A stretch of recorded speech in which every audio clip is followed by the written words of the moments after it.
E aí, jovens, tudo bem? Jovens, seguinte, hoje a gente vai falar um pouquinho sobre 5 grupos bizarros dentro do universo de Star Wars. Lembrando que esse vídeo aqui pode ter parte 2 se vocês pedirem nos comentários, se vocês curtirem o vídeo, dá bastante like, comenta aí se vocês curtiram. Não, eu posso fazer uma parte 2 porque assim, esse é meu tipo favorito de vídeo, vamos explorar a galáxia de Star Wars, porque tem muito grupo e cultos assim bizarros. Existem grupos bem diferentes e cultos bem malucos, lado sombrio da força, nada da força, algo mais de revelação. Cara, vocês vão entender, pera aí. Se esse é o primeiro vídeo aqui do canal, cara, seja bem-vindo, se inscreve se você curtiu o vídeo, se você for inscrito no canal, obrigado por ter voltado. Muito obrigado mesmo. Vamos conversar sobre um grupo chamado A Creche. Se você leu a primeira fase da HQ do Paul Dameron, você sabe do que eu tô falando. Se você não sabe, pode ficar tranquilo que eu vou explicar pra você agora. Assim, contexto rapidão. O Paul Dameron tá procurando o Lor San Tekka. Sabe aquele cara que a gente vê lá no começo do Despertar da Força, que é um pesquisador da Força? Então, o Paul Dameron tá procurando esse cara, e esse começo das HQs do Paul Dameron se passa mais ou menos 2 anos antes do Despertar da Força. Então ele já tava procurando o Lor San Tekka há 2 anos antes de chegar no filme. E ele chega lá num planeta chamado Ovanis. Ele chega nesse planeta e descobre que o Lor San Tekka já esteve lá, porque tem assuntos relacionados à força ali. Ele descobre uma vila, ele chega nessa vila e tenta descobrir sobre o Lor San Tekka. Essa galera, eles se chamam de A Creche, e eles moram dentro de uma montanha, e lá eles cuidam de um ovo gigantesco, tipo assim, por gerações, um ovo azul que fica grudado lá. E a galera da creche acredita que esse ovo vai chocar, trazendo o salvador da galáxia. Então é por isso que chama A Creche. Tem um baita de um ovão lá e eles cuidam desse ovo por gerações. Ou seja, tipo, o líder do povo, o bisavô dele já cuidava daquele ovo lá. Então, cara,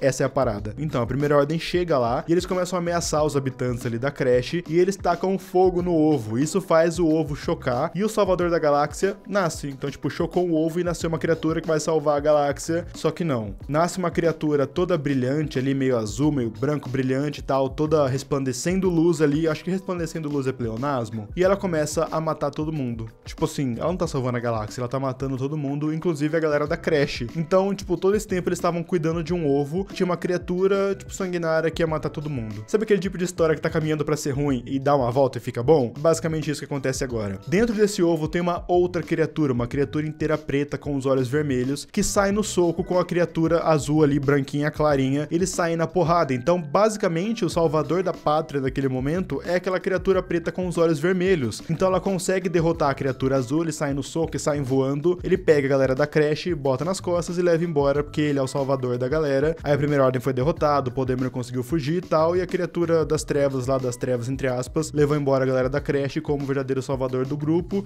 Você entendeu alguma coisa? Eu também não. Nem o Charles Soule, que é o roteirista do quadrinho, que também depois escreveu Darth Vader e Kylo Ren, também não entendeu. Ninguém entendeu isso. Qual é que é desse ovo? Por que esse ovo tava lá? Por que esse ovo tem acesso à força? Por que essas criaturas têm ligação com a força? Por que brilha? Por que a criatura das trevas era do bem e a criatura da luz, entre aspas, era do mal? É uma metáfora? Não é? É muito bizarro. E é fantástico. Fala pra mim, é fantástico. O segundo grupo que eu coloquei nessa lista é um pouco mais bizarro, mas é muito divertido, que é chamada de A Ordem Biomar. Essa ordem ninguém sabe de onde eles vieram, como que eles surgiram. A gente só sabe que eles estão em planetas muito específicos e muito afastados, como Tif e Tatooine. Ou seja, eles estão lá junto com o Jabba, junto com o Luke, e eles têm uma ligação muito interessante com os Hutts, que eu já vou explicar aqui pra vocês. Essa ordem Biomar tem uma filosofia bem estranha, que assim, eles são basicamente monges, então eles se afastam ali da sociedade e tal, das pessoas, só que eles têm uma filosofia onde eles vão tirando tudo que eles não acham que é necessário, incluindo os sentidos, então a visão, o olfato, o paladar, e vai escalando até o momento onde eles chegam só no momento onde eles colocam um cérebro dentro de um pote cheio de nutrientes, esse cérebro é mantido vivo, e essa é a iluminação total, ficando só com o seu cérebro e seus pensamentos, e o melhor de tudo, o cérebro continua vivo dentro de um pote de nutrientes, tá bom? Tipo, eternamente, não tem um prazo. Então, tipo, basicamente o cérebro vive pra sempre. Então, como monges, eles usam umas roupas que parecem o que a gente sabe como bruxo, sabe? Então, uma túnica somando a casacos, cobrem todo o corpo, um chapelão pontudo. Sabe qual é o melhor de tudo isso? Além do fato de parecer que o cérebro vive pra sempre, porque só precisa ficar ali no nutriente e tal,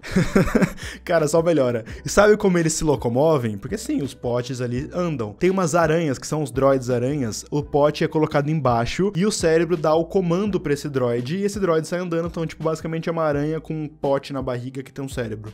É isso. só melhora. Lembra que eu falei pra vocês que eles têm uma relação com os Hutts? Então, a gente só sabe que eles são muito antigos. Sabe o templo do Jabba? O palácio do Jabba mesmo? Aquele palácio era um templo dos monges. Lá em Tif também, aquele palácio era um templo dos monges. E lá em Tatooine, o Jabba chegou lá, tomou o templo pra ele, e os monges ficam de boa com isso, porque agora eles têm proteção. Então o Jabba fica lá no palácio, não arruma confusão com os monges não arrumam confusão com ele, então eles ficam numa parte embaixo do palácio, onde tem tipo um lugar cheio de cérebros dentro de potes. E também deixa meio que no ar no universo expandido que os monges deram a tecnologia deles, que é arranca cérebro, pros Hutts usarem. Então tipo, os Hutts conseguem arrancar cérebro dos inimigos. A gente não sabe até que ponto isso pode ser trocado. Então tipo assim, pegar o cérebro do pote e botar num corpo vazio, se vai funcionar? A gente não sabe até que ponto isso funciona, porque os monges não usavam pra isso, mas eu tenho certeza que os Hutts sim usavam pra isso. Então, basicamente, essa é a relação da Ordem Biomar com os Hutts, principalmente com o Jabba. Tanto que dá pra você ver no Palácio do Jabba, às vezes passa uma aranha assim com um pote na barriga. Ah, o cérebro só morre se você rachar o pote de nutrientes, porque tipo, você der uma pancada e rachar e perder nutriente, o cérebro teoricamente morre com isso. Ou seja, os caras acharam meio que a fórmula da imortalidade, só que ainda você é só um cérebro, que consegue transmitir ali pensamentos pra um droid e assim falar.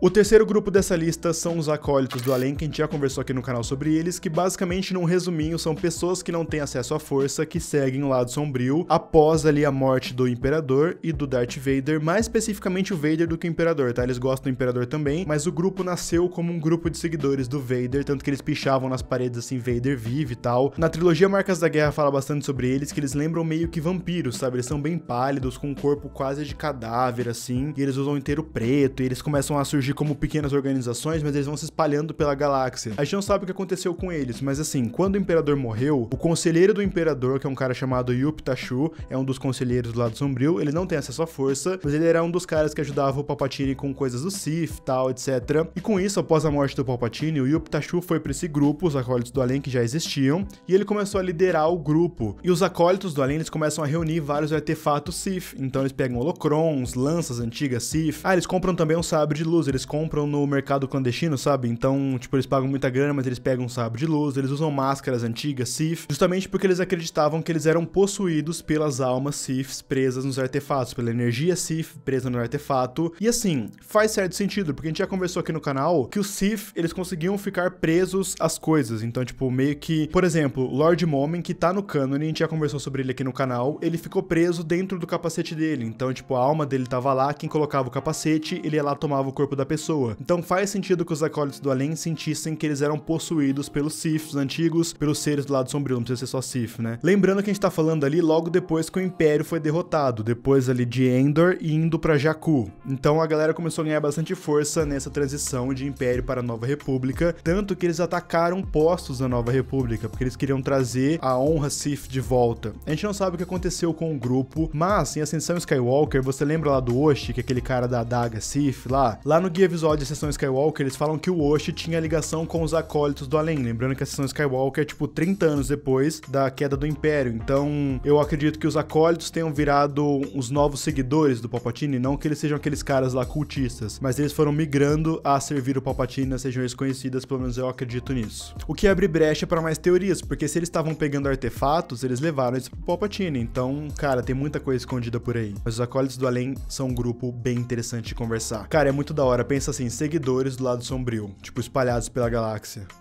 Muito louco, né? Relacionados principalmente ao Vader. Tipo, é loucura demais. Eu tenho certeza que você que é inscrito antigo do canal tá pensando, impossível o Norton não falar das Night Sisters. Tá falando de grupos e cultos bizarros e não vai falar da Night Sisters. Pois é, você tá certo. Eu vou falar das Night Sisters aqui.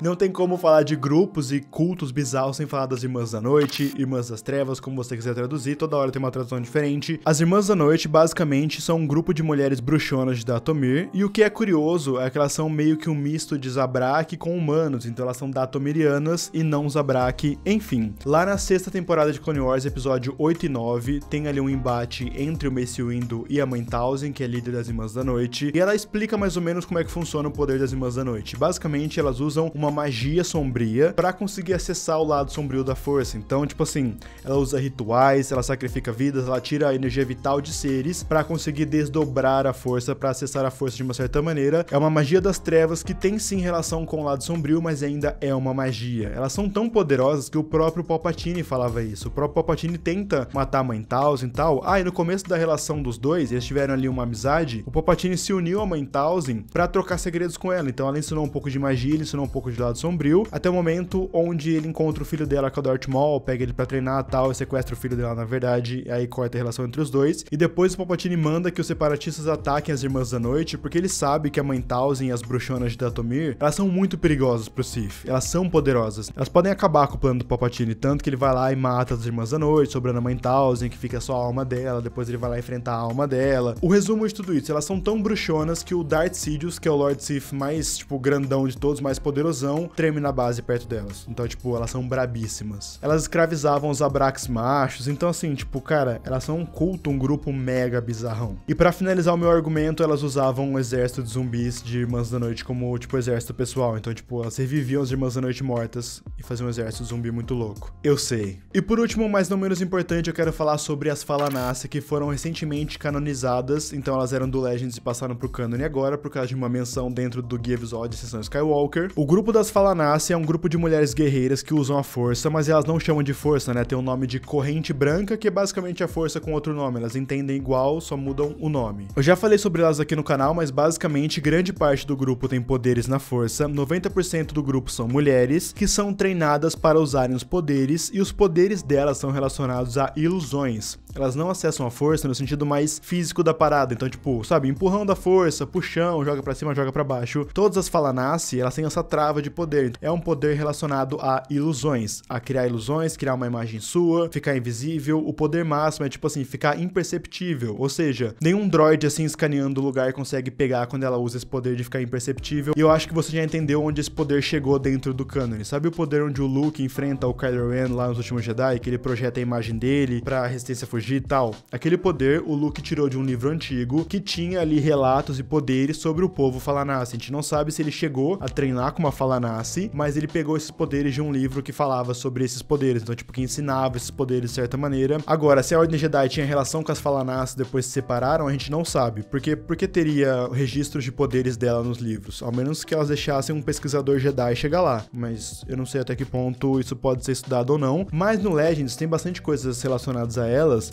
porque o Luke vai lá treinar, depois o Jacen Solo também vai lá treinar. Elas são meio abertas pra isso, mas elas se esconderam pela galáxia por causa do Império. O Palpatine, quando ele se tornou o Imperador lá no Legends, ele chegou nelas e falou assim, tipo, ó, se ajoelha a mim aí, vem trabalhar comigo, usa seu poder junto comigo. Elas falaram que não, porque elas não queriam ser aliadas ao lado sombrio, tipo, elas não vão se aliar a um Sith, e elas tiveram que se esconder pela galáxia, usando seus poderes pra esconder, tipo, templos, sabe? Sabe aquela coisa que você vê em filme, onde tem um campo de força ali invisível, que a pessoa passa a cabeça, assim, tem tipo um castelão, quando ela volta não tem nada? E eu acho muito interessante essa pegada, eu acho que elas poderiam ser muito bem canonizadas, e ainda assim, eu acho que poderia ter uma discussão interessante com a Ordem Jedi. Eu acredito que agora que elas foram citadas no canon, talvez elas apareçam mais dentro ali agora dos quadrinhos e dos livros, mas eu coloquei elas na lista porque eu gosto dessa temática de mulheres guerreiras que se esconderam e tem toda essa parada de poderes na força. Eu acho interessante que a força age de uma maneira diferente com elas, então elas não são Jedi no sentido de poder, elas têm um poder muito diferente do Jedi, então eu acho que vale um lugar na nossa lista. Não sei o que vocês acham, comentem embaixo. Bom, gente, é isso, espero que vocês tenham gostado desse vídeo. Se você gostou, então deixa um like aqui embaixo, é muito importante, e se inscreve no canal pra você não perder mais nenhum vídeo. Comenta aqui embaixo o que você achou dessa lista, você gostou, você não gostou, você quer uma parte 2, pode comentar. Se quiser me seguir nas minhas redes sociais, vou deixar aqui na tela, me segue no Twitter e no Instagram. Compartilha esse vídeo pro seu amigo, pra sua amiga que curte Star Wars, pode mandar à vontade, pode compartilhar esse vídeo à vontade. É isso, gente, muito obrigado por ter me ouvido até agora, agradeço muito sua presença, valeu e tchau!